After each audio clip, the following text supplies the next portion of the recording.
நேர்களே, இன்றைய வாஸ்து பகுதியில் electrical transformer, electrical post, box, பெரிய பாக்ஸு நம்ம வீட்டு வெளியே இருக்குது. எலக்ட்ரிக் டிபார்ட்மெண்ட் ஒவ்வொரு தெருவுக்கும் முனையிலையும் ஒரு டிரான்ஸ்ஃபார்மர், ஒரு 2 தெருவுக்கு ஒரு டிரான்ஸ்ஃபார்மர் அல்லது ஒரு ஏரியாவுக்கு ஒரு டிரான்ஸ்ஃபார்மரும் வைக்குவாங்க. ஆனால் ஒவ்வொரு தெருவிலையும் 2-3 பாக்ஸ் இருக்கும். அந்த பாக்ஸ் நம்ம வீட்டின் எந்த திசையில் இருந்தால் நமக்கு பிரச்சனை கொடுக்கும் அல்லது அது நன்மை செய்யுமா? பாருங்க, ஒவ்வொரு சிட்டிலையும் எலக்ட்ரிக் கனெக்ஷன் தனித்தனியாக இருக்குது. சில கிராமத்தில் போகும் பொழுது அது ஓவர் ஹெட் வயரிங், எல்லாம் வீட்டு வெளியே வயர் ஓடினே இருக்கும். மெட்ரோ சிட்டிஸில் பார்த்திங்கன்னா ரோடில் எலக்ட்ரிக் வயர், சென்னையெல்லாம் பார்த்திங்கன்னா ரோடில் வயரிங் கொடுத்துருப்பாங்க. மழை காலம் வரும் பொழுது ஷார்ட் சர்க்கியூட் ஆனால் அந்த தண்ணியில் மழை தண்ணி தங்கிடுச்சுன்னா அதில் ஷார்ட் சர்க்கியூட் ஆகும். அந்த மாதிரி நிலைமையில் இப்பொழுது ரெய்னி சீசன்லாம் இருக்குது. எந்த திசையில் இந்த மாதிரி ஒரு அமைப்பு நம்ம வீட்டுக்கு இருந்தால் நன்மை செய்யுமா தீமை செய்யுமா? பாருங்கள், ஒரு வீடு அப்படின்னு எடுத்தோன்னா 99% ஒரு தெரு குத்து வீடோ தெரு கார்னரில் தான் டிரான்ஸ்ஃபார்மர் வைப்பாங்க. அல்லது ஒரு காலியான வீட்டு பக்கத்தில் ஒரு காலியான இடம் இருந்தால் டிரான்ஸ்ஃபார்மர் கட்டுவாங்க. அந்த டிரான்ஸ்ஃபார்மர் உங்கள் வீட்டின் வடகிழக்கில் இருந்தால் 99% அப்படின்னு சொல்லுவேன். டிரான்ஸ்ஃபார்மர் இருந்தாலும் எலக்ட்ரிக்கல் பாக்ஸ் இருந்தாலும் இது எனர்ஜி ஜென்ரேட் ஆகிடும். அது செவ்வாய் உடைய வேலையை செய்யுது. அதில் இருக்கின்ற கரண்ட்டு செவ்வாய் ப்ளஸ் ராகு எனர்ஜி ஜென்ரேஷன். இது வீட்டுக்கு தென்கிழக்கு பாவத்தில் வந்தால் அது நமக்கு நன்மைதான் தவிர தீமை கிடையாது. நம்ம வீடு கிழக்கு வாசல் வீடாக இருக்குது. அப்பொழுது அது நம்ம வீட்டுக்கு தென்கிழக்கில் இருந்தால் பிரச்சனை இல்லை அப்படின்னு சொல்லலாம். ஆனால் நீங்கள் எல்லோரும் ஒரு நாட்டின் பிரஜை, உங்கள் வீட்டு வெளியே எலக்ட்ரிக் பாக்ஸ் யாராவது கட்டுறாங்கன்னா அவங்கக்கிட்ட ரிக்வெஸ்ட் பண்ணி சொல்லுங்கள், ஐயா 2 செங்கல் நல்லா கனமாக வைங்க, ஒரு 2 அடி 3 அடி ஹைட்டில் வைங்க, சிமெண்ட்டை நல்லா பூசுங்க. ஏன்னா மழை காலத்துலலாம் தண்ணி ஏறிடுச்சுன்னா ஷார்ட் சர்க்கியூட் ஆகிறதுக்கு வாய்ப்பு இருக்குது. ஆனால் தென்கிழக்கில் இருக்கலாம். வடகிழக்கில் வந்தால் அல்லது வடகிழக்கில், அதாவது வடகிழக்கு என்று சொல்லும் பொழுது east of north east, east of east, கிழக்கின் வடகிழக்கு அல்லது வடக்கின் வடகிழக்கு இருந்தாலும் இது நம்ம வீட்டில் ஹிருதய நோய், மனநோய், வயிற்றில் பித்தம், மனநோய் அதிகமாக இருக்கும்.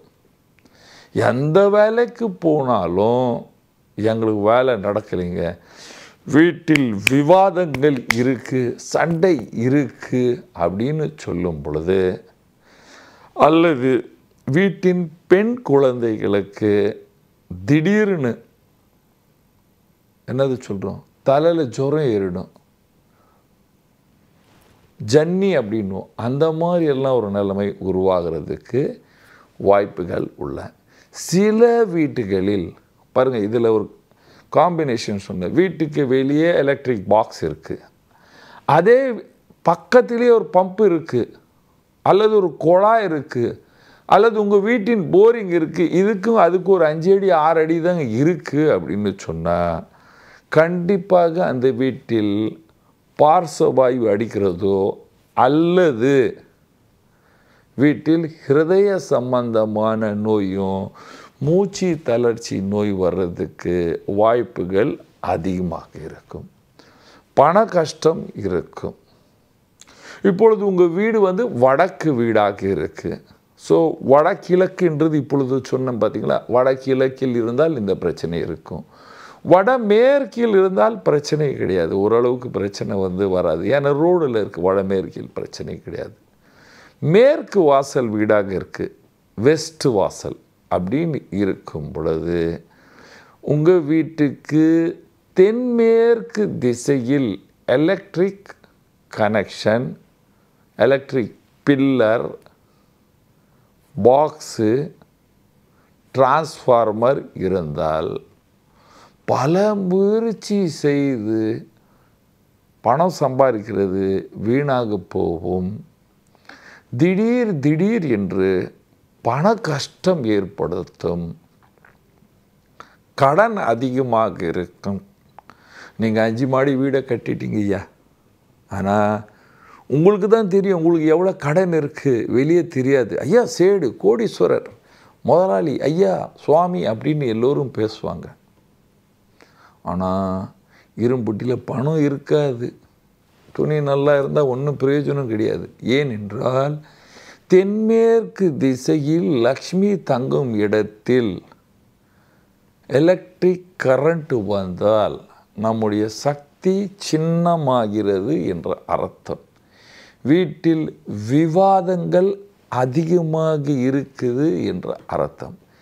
இந்த மாதிரி இருந்தால் அந்த வீட்டில் பணம் தங்காதையா, மன கஷ்டம் இருக்கும், அந்த வீட்டு அதிபருக்கும் நோய் இருக்கும், வீட்டு முதலாளியின் மனைவிக்கும் பிரச்சனை இருக்கும்.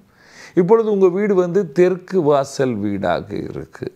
அப்பொழுது தென்கிழக்கில் வந்தால் பிரச்சனை இல்லையா, ஆனால் தென்மேற்கு தெற்கு மத்திய பகுதியில் இருந்தால் அது எப்பொழுதுமே நோயும் பயத்தை கொடுத்து கொண்டே இருக்கும், மன நிம்மதி இருக்காது. அதனால் அது நீங்கள் ஒரு புதுசாக ஏரியாவுக்கு போகிறீங்க, கட்டுறாங்க அப்படின்னா உங்கள் எலக்ட்ரிக் டிபார்ட்மெண்ட் கிட்ட ரிக்வெஸ்ட் பண்ணி அதை சரியான திசையில் கட்டுவது அந்த தெருவில் இருக்கிறவர்கள், அந்த ஏரியாவில் இருக்கிறவர்களுக்கு எல்லோருக்கும் நன்மை செய்யும். அதனால் சரியான திசையில் கட்ட வேண்டும். ஐயா இருக்கு, இப்போ கொஞ்சம் இதில் ஒரு ரெமெடி சொல்கிறேன், என்ன செய்வது பாருங்கள். தென்மேற்கு திசையில் இந்த நிலைமை இருந்தால் உங்கள் வீட்டின் தென்மேற்கு திசைக்கு மஞ்சள் கலரை பூசிடுங்க, அல்லது ஒவ்வொரு ஃப்ளோர்லேயும் அந்த பாக்ஸ் 2 ஃப்ளோர் வரைக்கும் ஒரு ஃப்ளோர் வரைக்கும் அந்த இடத்துல மஞ்சள் colour paint at least 3 feet by 3 feet பெயிண்ட்டை போட்டு விட்டுடுங்க. வடகிழக்கில் இருக்குது, இதுதான் 2 டேஞ்சரஸ் ஜோன். வடகிழக்கில் இருக்குன்னா வடகிழக்கில் ப்ளூ கலர் பெயிண்ட் பூசி விடுங்க, dark blue colour paint, navy blue. அப்பொழுது அதோடைய தாக்கங்கள் ஓரளவுக்கு, அதாவது பையன் ஃபெயில் ஆகிறான், பாஸ் ஆகிடுவான் 40 மார்க், அதாவது பிரச்சனை இவ்வளோ பெருசாக இருக்கிறது இவ்வளோ சின்னதாகிடும். நீங்கள் எல்லோரும் சுகமாக இருப்பதற்காக இந்த 2 ரெமெடியை பண்ணுங்கள், எல்லோரும் சுகமாக வாழ்வீர்கள். நன்றி, வணக்கம். இது போன்ற ஆன்மீக வீடியோக்களை தொடர்ந்து பார்க்க கடவுள் டிவி யூடியூப் சேனலை சப்ஸ்கிரைப் பண்ணுங்க.